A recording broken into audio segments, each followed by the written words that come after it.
আজকে যদি আমাকে হত্যা করা হয়, যে কোনো মুহূর্তে করা হতে পারে, আমি আমার বন্ধুদেরকে ইনকিলাব কালচারাল সেন্টারে সেদিনকে আমরা সবাই বসে বলেছি যে আল্লাহ যদি আমাকে আগে নিয়ে যায়, তারপর তোমাদের করণীয় কি। আমি আমার পরিবার এবং আমার ভাই বন্ধুদেরকে ডেকে বলেছি যে আল্লাহ আমাকে নিয়ে গেলে করণীয় কি হবে। বরং আমি আমার পরিবারকে বলেছি যে আমার সন্তানের এখন বয়স 7 মাস, আল্লাহ আমাকে নিয়ে গেলে ওকে যেন ওভাবে প্রস্তুত করা হয় যে দখলদারিত্বের বিরুদ্ধে লড়তে হবে।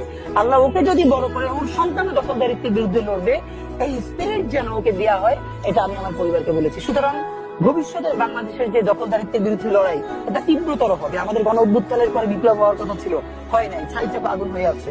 সুতরাং আমরা যদি সেই আগুনের মধ্য দিয়ে নতুন ইনসাফের রাষ্ট্র তৈরি করতে না পারি, তাহলে দুটো কাজ হবে। ওই আগুন আমাদেরকে পুড়িয়ে দিবে, মানে বাংলাদেশ, এই জমিন, এখানকার স্বাধীনতার সার্বভৌমত্ব সবকিছু পুড়িয়ে দিবে।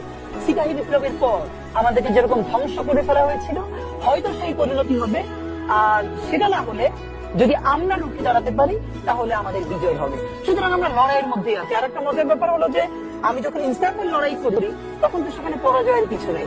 আমি বেঁচে থাকলে আমি গাজী হিসেবে লড়বো, আমি মরে গেলে শহীদ হয়ে আল্লাহর কাছে